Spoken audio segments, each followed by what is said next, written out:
which is great, but it's almost kind of when you Well, first you start have a looking little at your dignity stuff, to you, right, and that's why you're sitting but in it's that not. chair. But it's That's not why I about the love you to bikini. It's death. not about the bikini. It's a joke. You're right. It's supposed to be the reason they're like the way they are. The bikini photos I do is, and for people that don't know what I do, is I go into random places where you shouldn't wear a bikini, and I take photos of people's reactions. Basically, like I did the Church of Scientology or like a cemetery, whatever. There were no people in the cemetery actually. That one I felt weird about, but the thing is that the point isn't for it to be sexy. What it was originally was just, I am not an ugly girl. And so in my mind, I was like, well, I want to pick up Instagram followers, using some sexy photos. But since I'm a comedian, there needs to be a way that they're funny. And so the whole in a bikini thing was just a way to try to kind of merge those things. But when you look at the photos, I don't think they're sexy. And like, I know some guys do because it's a bikini.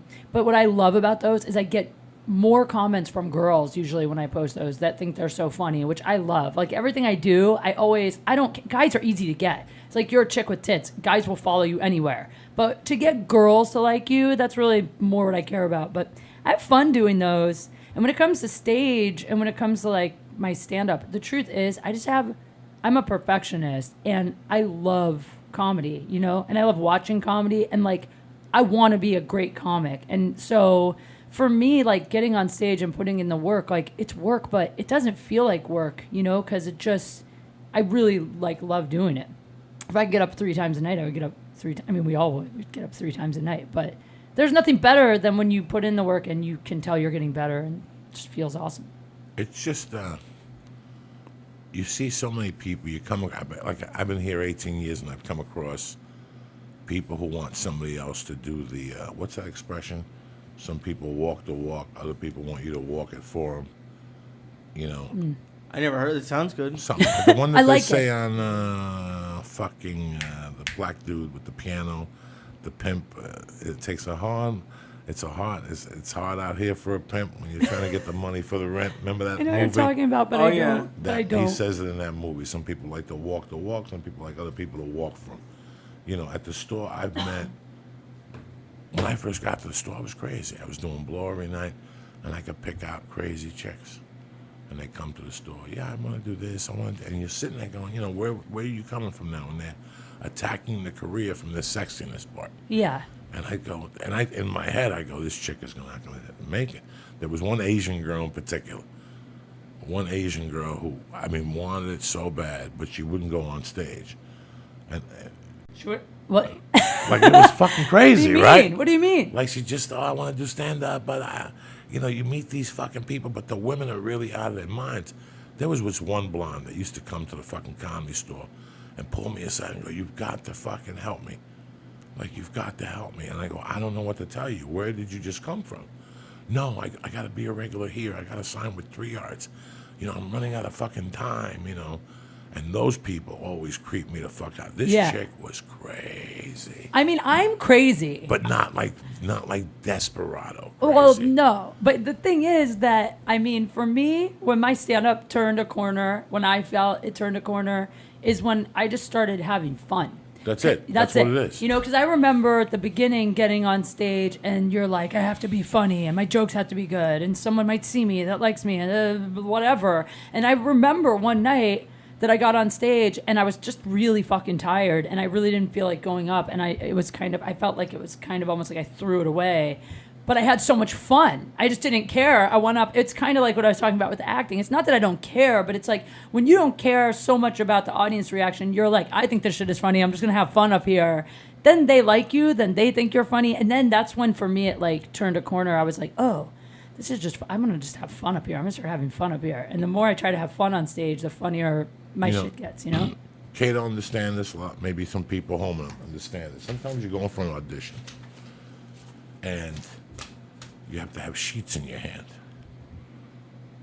And I was good. I always knew how to take an audition, go to the first one, and then while I was doing the first one, I would write the notes for the second one because I wanted the second audition to be different and better.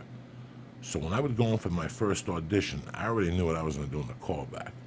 You understand me? Mm-hmm. That's how I set my shit up. So they're like, this motherfucker came in with 2 different fucking reads, both of them meaning the point. But what I would also do, I would study these sheets. And I remember going in front of maybe 5 fucking producers, like the guy from Drugstore Cowboy, the director, Gus Van Zandt. I remember going up in front of, oh my God, Reuben Cannon with Wesley Snipes in the room for the movie fucking Undisputed. And meanwhile, in the audition, this is what happened when I cared. My fucking hand Shaking. from the nerves. Yeah, me too. People at home, you don't have no idea what that's like when you care. You're so right. And you're going for broke. And all of a sudden, your hand will not stop fucking twitching. And this annoying piece of paper you hear is what happens to you in front of your future. Yeah. This is your future. You have these 5 people that are going to decide on that. And right there, the director's like, listen, if he's cracking in the audition, what's he going to do with Wesley Snipes is looking at him, and there's hot cameras, and it's 2 a.m. Done. You don't know how many movies I blew because I cared too much. Because in the back of my mind, in the back of my psyche, I put that this was it. This was for all the marbles. This was going to change my life. I stopped caring. Yep.